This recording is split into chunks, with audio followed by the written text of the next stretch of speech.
All right, today we're diving into a topic that's near and dear to our heart, and that is understanding the mortgage approval process. So we're going through a series that is explaining the roadmap to home ownership. So if owning your own home is something that's important to you, this video is important and is a golden ticket to your home ownership. Now, I'm going to be honest, navigating the mortgage process can be a bit like going through a maze. There's twists, there's turns, there's some unexpected things, but trust me when I say it's a maze that's worth navigating. If home ownership is important to you, this is something that's important because it's your money and it's your pathway to owning your own home. You might be thinking, why should I care about the nitty-gritty of the mortgage process? Well, I'll tell you exactly why, because it's your money, it's your future, and so understanding the mortgage process, understanding what options are available to you, it's not really an option, it's a must-do. In this video, we're gonna break down the step-by-step mortgage process from that first pre-approval meeting to the final day of closing when you get the keys in your hand. We're gonna break it all down step by step and make sure you understand what exactly takes place. Mortgages give you the financial freedom to purchase your own home without draining all your pockets at once. So it's like getting the keys to the castle and then having nice, comfortable installments, payment installments each and every month. So in a way, it's your golden ticket to getting that home that you've always wanted. Now here's the deal, it's not all rainbows and unicorns. With any great power like home ownership, there comes great responsibility. Mortgages are a long-term commitment like any relationship with your finances. So when you commit to a mortgage, you will be paying a monthly mortgage and committed to that for a good chunk of your life. Now here's the cool part. We're not here to scare you away. We want to make this as simple and easy as possible to understand. So we're going to give you the step-by-step process so that you can make good, educated decisions and you can turn that house into a cozy home for you and your loved ones. So you've decided to make the investment and buy your first home and get your first home mortgage, and that's awesome. That's the first step. Now understanding what options are available to you, and there's so many options that it's almost like different flavors of ice cream that you can choose from. And just like picking your favorite flavor of ice cream, you want to know what's available, what options you have, and what makes the most sense for you. Because choosing the right mortgage can make all the difference in your home ownership journey. All right, first up, we're going to talk about the fixed rate conventional loan. So this is like the vanilla ice cream. It's tried and true. It's one of the most commonly seen mortgages that you're going to go with. That is, it's a fixed rate, so you get the same rate for whatever the term of the loan is. So if it's a 30-year, 15-year, 10-year, 30 years probably the most common, and that's what we see most often. So the conventional loan, what it is it's going to be for those people that have a little bit higher credit score, maybe a little bit better financial picture where they can put a little bit more money down. The pros to this is that you're going to have a little bit less fees up front and over the life of the loan. And if you put over 20% down, you will eliminate any extra private mortgage insurance. If you put down less than that, you will pay private mortgage insurance. On a conventional loan, the minimum down is 3.5% that you can put down, and you can put down as much as you'd like beyond that. Now, another pro is sellers understand that usually somebody getting a conventional loan has a little bit better financial history, so they're a little more comfortable with a FHA loan, or a conventional loan than they are maybe with some of the other government-backed loans that are offered. If you can be approved for a conventional loan, this is a great option for a lot of buyers in today's market. Next up, we have the adjustable rate mortgage, also known as an ARM. So this is kind of like the flavor of the month because that rate can change. So what it is an adjustable rate mortgage is going to be a fixed rate for a shorter period of time than a conventional loan.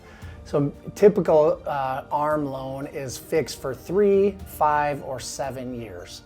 And then after that first initial period, then that rate can adjust. Now the nice thing that changed in the last couple of years is that rate cannot adjust for over a certain amount once that initial fixed rate period is up. So typically it's a 1% increase that it can go up, but it goes up or down with the market, whatever happens. Typically you choose an ARM loan if you feel like the rate today is higher than it's going to be in 3, 5, or 7 years. Another advantage of an ARM loan is because you're taking that risk of only getting fixed for a short period of time, you typically get a lower rate in that first initial fixed rate period than you would with a conventional rate mortgage. Next up is the FHA loan. So this is a government-backed home by the Federal Housing Administration. And so this is like that accessible scoop of ice cream. So this is more geared towards somebody that's maybe got lower credit scores, to give them the opportunity to still get into a mortgage and still achieving home ownership. But a FHA loan is great for those people that are just trying to get started. Maybe their financial picture isn't quite where they want it to be, but they still want to move forward and invest in a home for themselves. So one of the downsides to an FHA loan is when the government backs a loan, they are going to look at the property a little more in-depthly. So sellers might not love the idea of an FHA loan all the time. If they have an opportunity to look at different loan options, FHA is going to be a little more stringent on the house itself. And it's different than your home inspection that a buyer would get. The bank is going to send out an appraiser to really look and make sure there's no scrape or peeling paint, no broken windows, or no defects in the shingles or anything in the exterior. So it's maybe not as attractive to a seller if a buyer has an FHA loan. However, FHA loans are a great product to get a lot of first-time home buyers or people that, like I said, don't have their financial picture exactly where they want it to be, to still be able to achieve home ownership and make that dream a reality.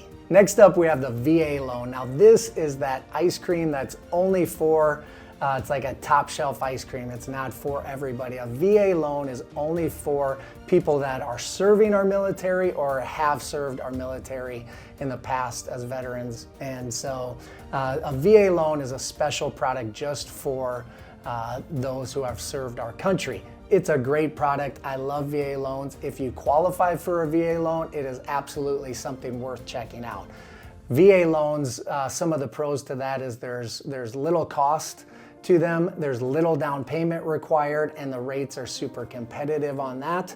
And so a VA loan, if you have served our country, make sure you check out a VA loan when you're shopping for home mortgages through the home buying process. So next up, I want to talk about a topic that can be confusing to a lot of future homeowners, and that is the difference between a pre-approval and a pre-qualification. And what does that mean? It's kind of like the big warm-up before the game, before you actually get into the process, but it is an important step nonetheless. So you're on your way to homeownership, but the first step of the process is getting either pre-qualified for a loan or pre-approved.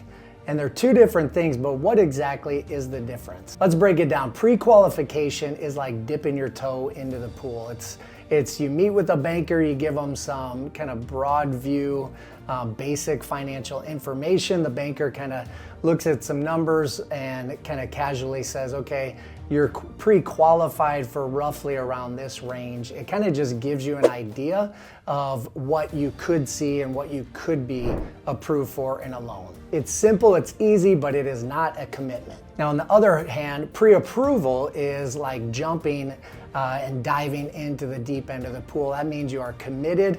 When you meet with a banker, they're going to ask for some in-depth financial information, tax returns, bank statements, pay stubs, all those things, so they can get a very accurate and clear picture of your income, your debt, and everything in between, so that when they give you a pre-approval letter, they are saying this is what you can borrow and this is what you are eligible for. It is a commitment, and there's a big difference between a pre-qualification letter and a pre-approval letter. So why is the pre-approval the way to go when you're really serious about owning a home and buying a home in the near future? So when a seller sees a pre-approval letter versus a pre-qualification letter, they understand that the buyer's already been through the process. They are committed, they've gotten all their financial history and information into their banker. They are pre-approved and ready to go, so that when they make an offer with a pre-approval letter, more than likely there's not going to be any surprises that come up, because they've done all the heavy lifting and hard work ahead of time. So that seller really adds and gives a lot of weight to a pre-approval letter versus a pre-qualification letter, where they just know that there's so much that could come up and so much that could actually make a buyer ineligible to actually purchase the home they're making an offer on. So if you're really serious about buying a home in the next 3 to 6 months, you want to get pre-approved with your lender and actually get that commitment from them. Now, to get pre-approved, you'll need some important documents: your W-2s, your tax receipts, your income statements. And the banker, what they're trying to do is they just want to make sure that you can handle the financial responsibility of owning a home. So they're going to do their due diligence and make sure that your finances make sense to purchase a new home. Now let's talk about some of the basics of a mortgage, and I want to start with a down payment. So what is a down payment? A down payment is really that money that you invest into that initial mortgage. Is kind of your skin in the game, and the more money you put down, the less the loan that you're going to borrow. So it is kind of a numbers game, and you want to look and work with your banker to understand what makes the most sense financially for you to put down as your down payment, coming up with cash in your pocket and where that's at, and also what the payment will look like on your loan. So typical down payments are anywhere from 3.5% on some government-backed loans, 5%. There are some that are 0%, but there's very few of those. But 3.5% to 5% is usually the minimum down payment required. You might hear other people say you got to put 10% down or 20% down. Those are just somebody's opinion and what they feel like is the best way to get a mortgage. Because remember, the more you put down, the less you'll owe each and every month. Those payments will come down with it because you're borrowing less money. So your down payment, again, can really affect things in the overall big picture of your financials. You just want to make sure that you're comfortable with the amount down and you're comfortable with the payment and working out that equation with your lender. But if you can't swing a big down payment, no worries. Like I said, there are some government-backed loans and some other products that do offer lower percentages of down payments, even up to 0% down. And those are just trying to make it accessible. You still want to make sure that owning a home makes the most financial sense to you. But if you want to put a minimum amount down, there are some options available. So here's the takeaway. The down payment is your foot into the door. How much you put down actually determines how much you're going to borrow and what your monthly payments are. So this is absolutely an important step and information that you're going to want to think through and consider when purchasing your home. Next, I want to talk about interest rates. Now, what is the big deal with interest rates on a home mortgage? I'll tell you, the interest rate might be the most important part of the mortgage that you go with. So what an interest rate is, it's the percent that the bank is going to charge you to borrow that loan. That amount has been as low as in the 2% in previous years and can be up to 7-8% to borrow that money today as well. And so what interest rates you get absolutely matters. It's going to determine your monthly payment and what that looks like. So you'll want to work through and see what options you have with the different interest rates offered on the different loan products available to you. Now, what affects the interest rate? A lot of it has to do with our economy and what the Federal Reserve is doing to lend their money to the banks, and then that is a result on what they turn around and lend it to you.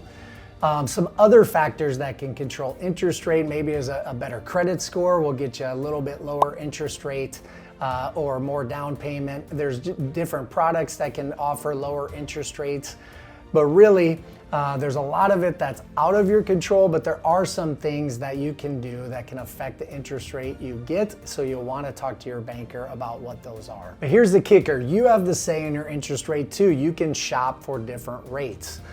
You don't only want to focus on the interest rate that the bank is offering you for your mortgage. You want to look at fees and different things that they're also charging you to come up with those interest rates, but you have a say in what interest rate you get.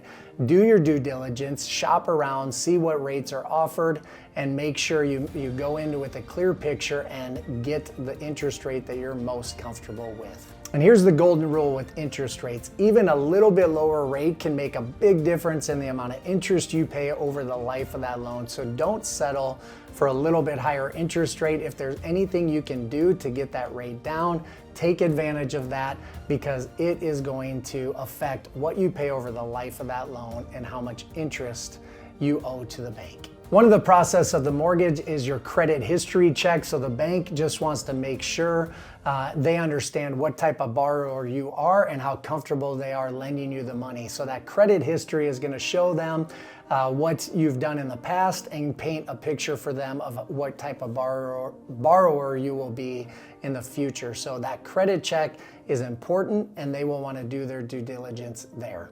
So why is credit score so important? It's kind of like your financial report card. So the bank is going to look at that, and they're going to determine what interest rate they give you, how much they require down, and ultimately it's going to affect your overall mortgage options available to you. So credit matters. So if you've already decided to buy a home, make sure you know what your credit looks like.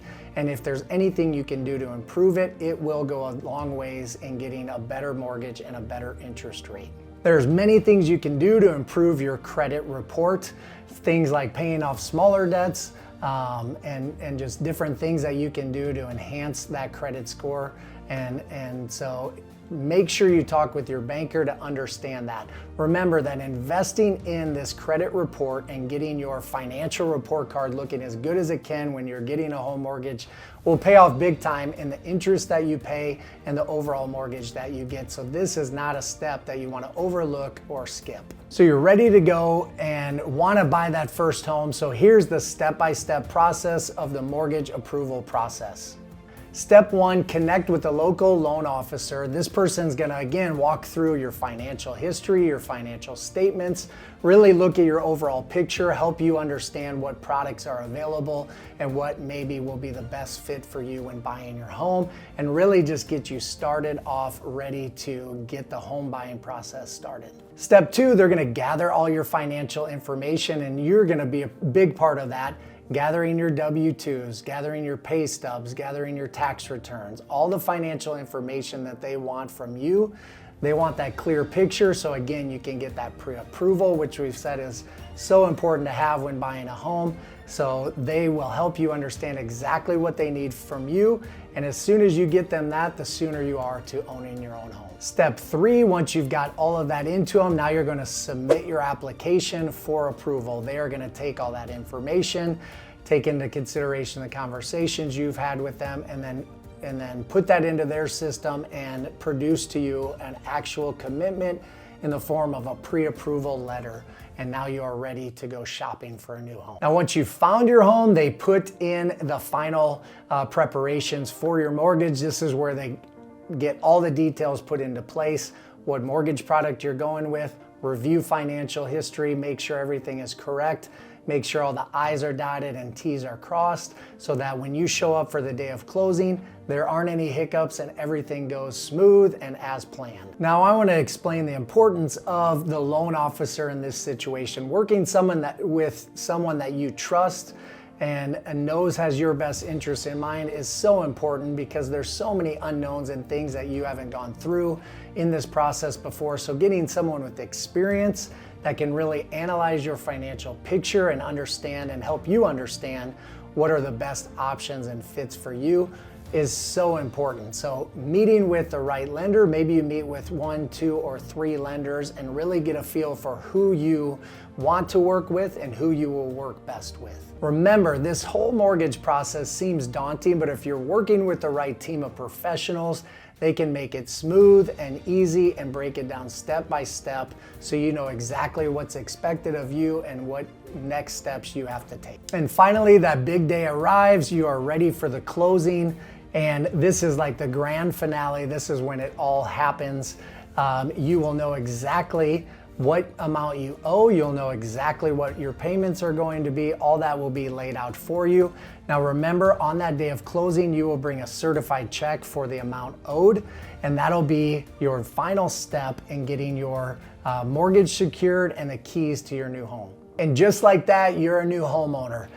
You get to shake hands with the other party, you get the keys, and the day is always an exciting day for new homeowners. So as daunting as this process can seem, trust me, it is worth it for not only for your life enjoyment and your shelter and your home, where you make memories and do life, but also for your financial future and an investment into what you want that financial picture to look like. So, just some common pitfalls to avoid. Don't go into this process blindly. Do some homework, do some credit check on your own, do some things maybe even ahead of time that you can just look at your financial report card a little bit and see if there's anything you can change or do prior to getting this process going. But the biggest pitfall we see are people that don't do their homework and don't understand the process and just go into it blindly. Now, the professionals you work with should be a big part of helping you understand what information is important to you and what information you need to do your research on. But doing that research, understanding what you're committing to is the most important thing, and one of the biggest pitfalls is people that don't do that homework and don't really understand what they're fully committing to. Because remember, doing some of this work up front can get you a lower interest rate, can get you maybe lower closing costs, can get you an overall better mortgage process and product. And so the work that you do up front, you will be rewarded for over the life of that loan in interest paid and closing costs and just the overall product that you're given. So this is something that's important to put the work into and get the best product possible. So we've covered some key topics today, different loan products that are available to you, different down payments, what that looks like, what interest rates are, and what you can do to change those and get a better interest rate potentially. There's a lot that goes into this, but I want to be a resource for you. If there's any questions you have, DM us or send us a message and let us know. We'd love to be your home buying resource and help you answer any questions you might have. But remember, we're not the only professional resource that's available to you when it comes to home mortgages. Find out who a good lender in your community is and who you could work with to get some more information on this. I can't encourage you enough to do that. Meeting with the right professional even early on in the process can save you time, money, and a lot of headaches along the way. So for all of you that have been following along, thank you so much for your support. We want to be your home buying resource. So remember to like this page, subscribe to our channel, and tune in as we release more videos on the home buying and home selling process. Thank you for joining us. We'll see you on the next one.